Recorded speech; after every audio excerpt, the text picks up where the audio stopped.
Pada tahun 1944, di markas militer tentara sekutu di Belgia, terlihat ada seorang tentara Amerika bernama Thomas Hart. Dulunya adalah mahasiswa hukum, tapi pendidikannya harus terhenti akibat diharuskan mengikuti wajib militer pada masa Perang Dunia Kedua.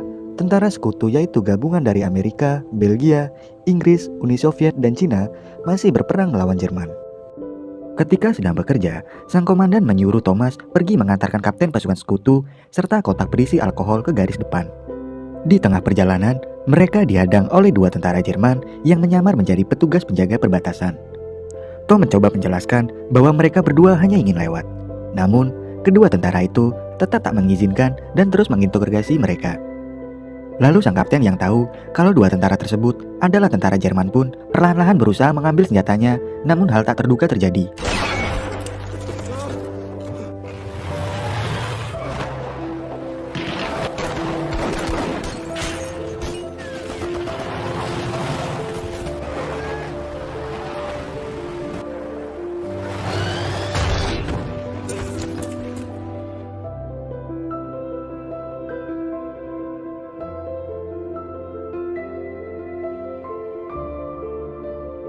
Akhirnya, Tom pun tertangkap. Ia lalu dibawa ke markas rahasia militer Jerman di Belgia. Di sana Tom disiksa karena tak mau memberitahu di mana lokasi gudang penyimpanan senjata para tentara sekutu. Namun, setelah 3 hari lamanya disiksa, Tom akhirnya menyerah dengan sangat terpaksa. Dia buka mulut memberitahu lokasi gudang tentara sekutu.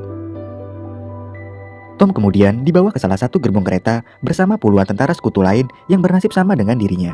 Mereka semua nantinya akan ditahan di kamp tahanan militer di wilayah perbatasan Jerman-Belgia. Saat sampai di stasiun militer Jerman, tiba-tiba pesawat tempur Amerika datang dan menyerang.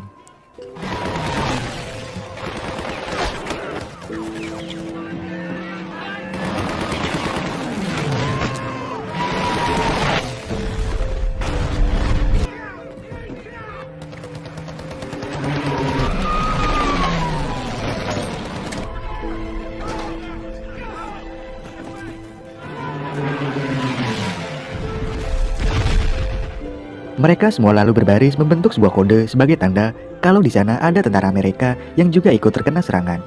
Melihat kode itu, penyerangan pun diberhentikan. Lalu, ketika pesawat Amerika pergi, mereka kembali melanjutkan perjalanan.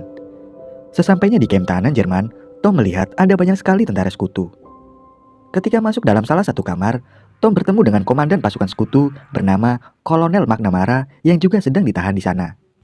Walau tahu kalau Tom adalah Letnan Kolonel, McNamara kemudian memerintahkannya pergi ke kamar nomor 27. Sang kolonel menjelaskan bahwa saat ini mereka kekurangan orang untuk mengawasi para tentara di setiap kamar.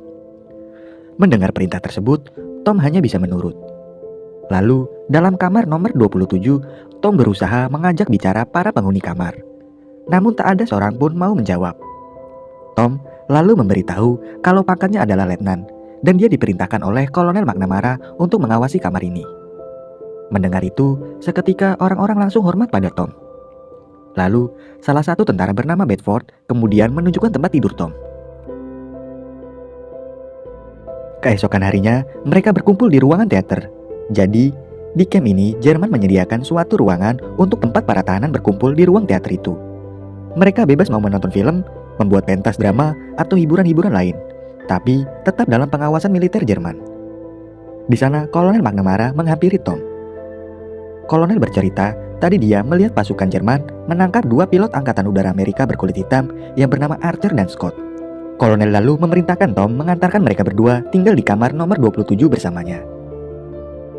Setelah bertemu Archer dan Scott, Tom mengantar mereka ke kamar nomor 27. Melihat mereka berdua kulit hitam, seluruh tentara langsung menatap dengan tatapan sinis. Bahkan, Bedford sampai bilang, setinggi apapun pangkat mereka berdua, dia tetap tak sudi berbagi kamar dengan orang kulit hitam. Namun, waktu Tom mengatakan kalau ini adalah perintah dari kolonel, semua orang terpaksa patuh. Malam hari, ketika semua sedang tidur, beberapa tentara Jerman mendadak masuk ke kamar nomor 27. Mereka mendapat informasi bahwa ada tentara yang menyembunyikan senjata dalam camp. Lalu, saat digeledah, tentara Jerman menemukan sebuah pisau dari tempat tidur Archer. Archer kemudian diseret keluar meski dia sudah menjelaskan kalau seseorang telah memfitnahnya. Namun, tentara Jerman tetap tak peduli. Archer pun tetap dieksekusi mati saat itu juga. Scott yang melihat sahabatnya tewas di depan kedua matanya, amarah Scott pun meledak. Dengan emosi, dia menuduh Bedford yang telah menjebak Archer.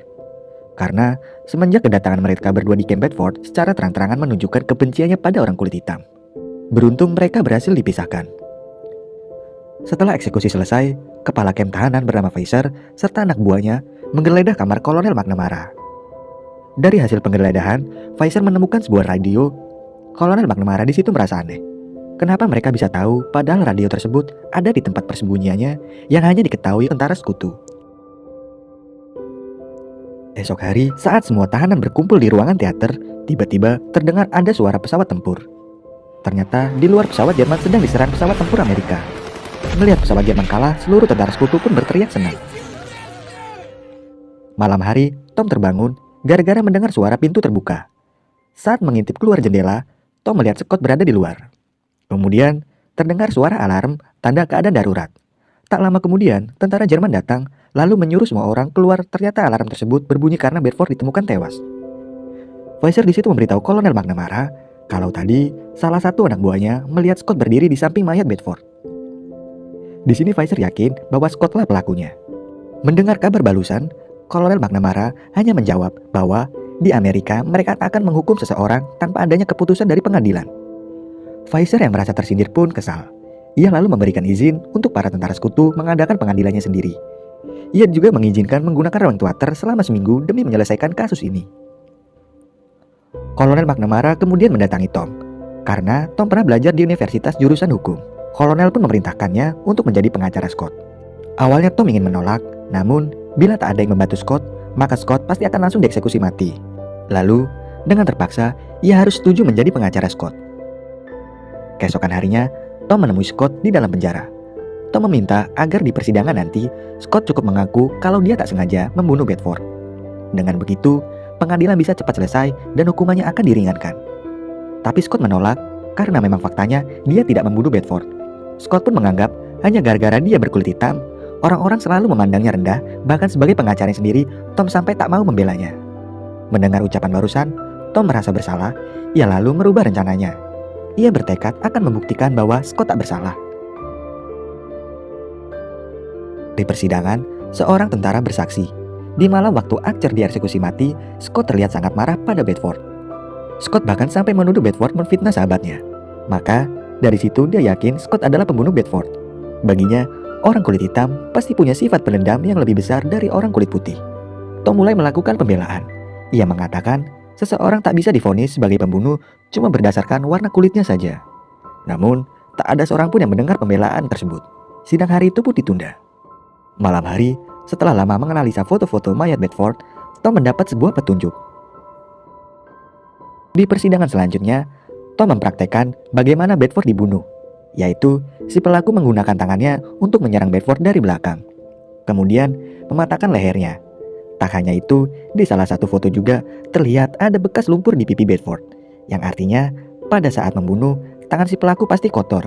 Sedangkan tangan Scott bersih, tak terdapat lumpur sama sekali. Tapi, walaupun sudah dijelaskan, semua tentara masih tak percaya. Mereka tetap menuduh Scott sebagai pembunuh. Melihat respon tersebut, Scott benar-benar kecewa. Ia cerita bahwa dulu sewaktu bertugas menjadi penjaga kamp tahanan di Amerika, di tempatnya bertugas, para tahanan Jerman bebas melakukan hal apapun yang mereka suka. Seperti menonton film, menikmati makan malam bersama dengan tentara Amerika lain. Bahkan sampai dibolehkan pergi ke pesta.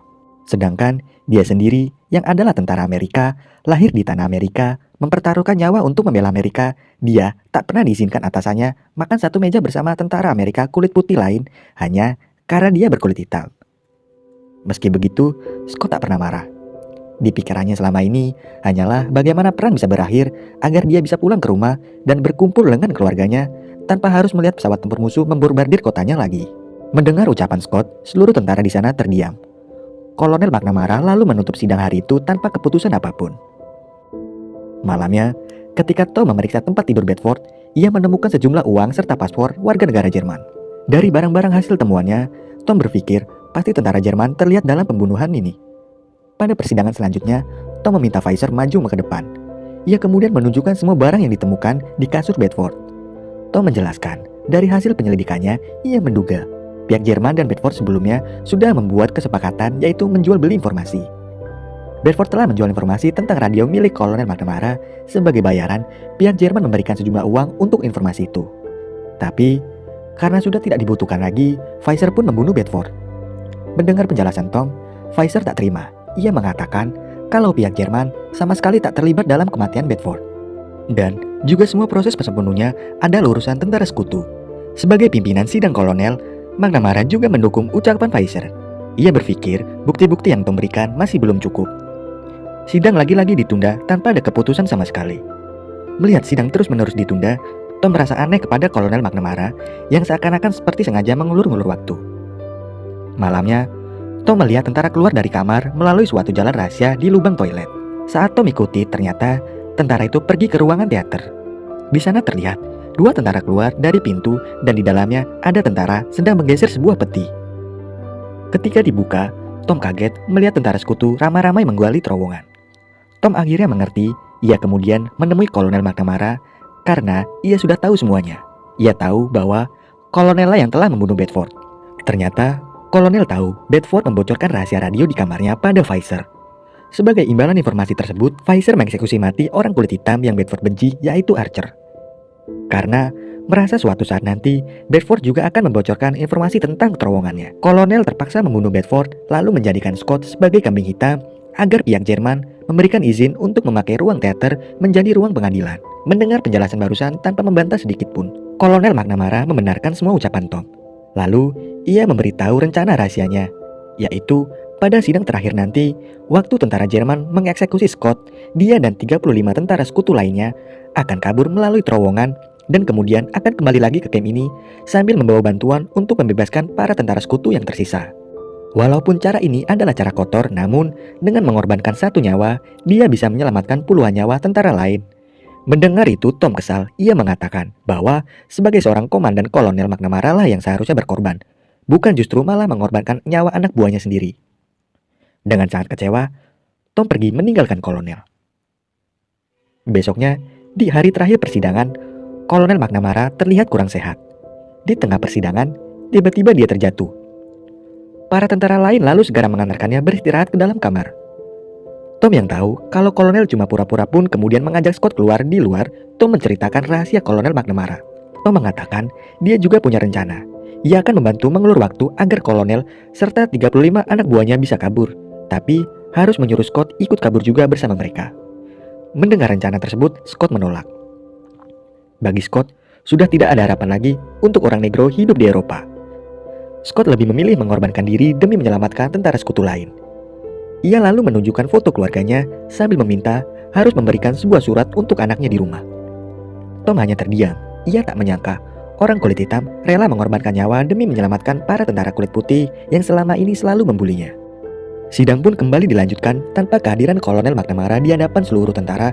Tom menyatakan bahwa dia sudah tahu siapa pelaku pembunuh Bedford sebenarnya. Bedford dan Scott hanyalah korban-korban dari keegoisan seseorang. Orang itu tega menghabisi nyawa Bedford karena takut rencananya bocor ke pihak Jerman. Kemudian dia menjadikan Scott tersangka untuk menanggung dosa-dosanya cuma gara-gara Scott berkulit hitam.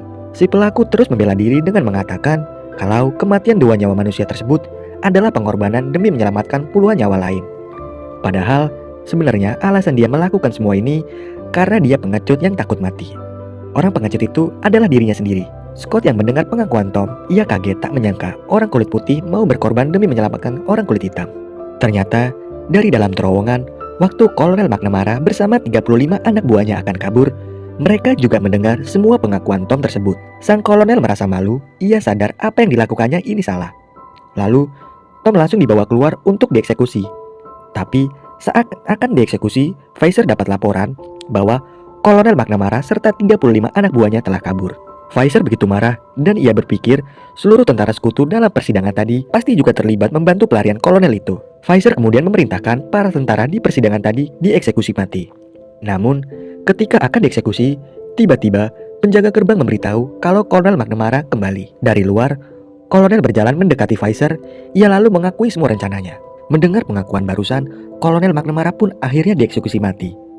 Melihat pengorbanan kolonel, seluruh tentara sekutu pun memberi hormat terakhir untuk sang pimpinan.